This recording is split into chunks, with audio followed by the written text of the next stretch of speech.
Hi everyone, hope everyone is doing fine today. Here is Abdul, and today we have another unboxing. This time with a watch that I really liked how it looked, and I wanted to see if it really looked like that in reality or not. By the way, I usually do a lot of unboxing, a lot of watch reviews. Wow, that's not a bad packaging at all. And you can see here Ingersoll. That's their instruction. Oops, sorry about that. Let's get this back. So, pretty nice packaging. Yeah, I was just saying, so this channel is basically specialized in a lot of these affordable watches. I do a lot of also reviews to watches that I own in my collection that might be out of the normal budget range, let's say, that I usually review and unbox. Sometimes I have also sponsored videos. And a lot of times I just look at watches and I think that interests me, and I think somebody would be interesting also in knowing how does this watch feel. And this was the case with this one. This is an Ingersoll, so it's a German brand from 1892, as you can see. Nice leather pouch, actually quite nice. So this watch is called Bateman, so like Batman, but with an E between the bat and man. And the reference number is I01902. And here we go. Actually, the packaging is quite good, I have to say. So here we go. So we have this Flieger style watch with an automatic chronograph, as you can see here at the back. It looks like maybe a Miyota movement. Yeah, that sounds like a Miyota to me. Has 100 meters of water resistant 316L stainless steel case. Here's the reference number, like I said. And here we get the watch. Let me take this tape off, plastic off. So the watch is a big boy, as you can see. It's a 45mm watch. So let's get the caliper out and start seeing the dimensions of the watch. So like I said, 45mm in diameter, 43 lug to lug, thickness of 15.5, and lug 22mm lug width. So we have here a chronograph function. So let's start the chronograph. Let's restart it. Oh, okay, that's not a real chronograph, let's say, because the second hand is running. Or am I missing something? Let move. So when I move the hands, we can see the 24 hours. Oh, we have two 24 hours counters. We have this one and we have that one. So maybe we can set it to 2 times. Let's try this out.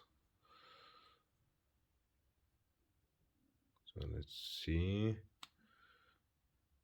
Let's get out of the danger zone and try with the date and day as well. So danger zone is always between 9 and 12. So for, let's say something like this. First position, date, day, hand winding in the 0 position. Second is day and date. Third is the time. So basically, yeah, we don't have any kind of, so as we can see, we are moving this one, but this one is not moving. So this is the 24 hours countdown. So let's see when I press on this chronograph button. So basically it moves this hands from 1 to 12. And this one moves the other hand, which I don't get totally how this chronograph works. If it's just, okay, that's everything is at 0 now, right? And we press this. It's a bit cryptic, to be honest. If I don't understand how this chronograph works, then how would a normal person, let's say, who's not so well accustomed to watches, because this is a don't get me wrong, this is a fashion watch with an automatic movement in the back. Ingersoll is not so known for its high horology pieces. Let's leave it at that. But to be honest, the whole packaging, the strap looks quite nice. The watch itself looks well built. Oops, sorry about that.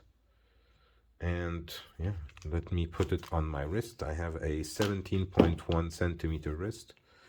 It feels like a puck on the wrist. I bought this watch because if you remember, I had the 356 Zin Chronograph 2 with the salmon dial, and I like this look, but I was wondering if one can get a cheap watch or a cheaper watch, because this costs 157 euros exactly. It came out in 2016, and but to be honest, and it's really heavy. It's like 300 grams with the strap. Definitely heavy watch. And if the chronograph is not working at all, like it seems, it might be an issue for me. Because I don't like a watch that then don't put a chronograph, then just put dates or something like that. Because and why is it almost 15-16 meters thick if there's not a chronograph module on top of this Miyota movement? I'm just leaving it to stop seconds.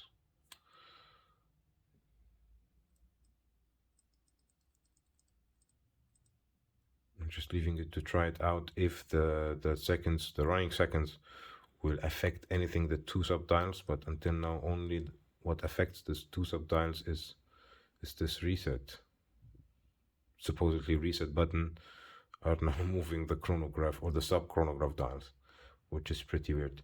If you have any experience with this watch, please leave it in the comment sections. Otherwise, I'll end the video at here, because to be honest, I like how it looks, but I hate these chronograph or fake chronograph functionalities, because this is not how a chronograph should work. Or at least if I'm doing something wrong, please tell me in the comment section so I can get back to this watch and do a proper review of it, not just an unboxing and first impression. Anyways, thank you so much for watching. If you do like this kind of content, be sure to hit the like. It helps the channel a lot. Subscribing also does help the channel a lot. And of course, hopefully see you in the next one. Bye everyone.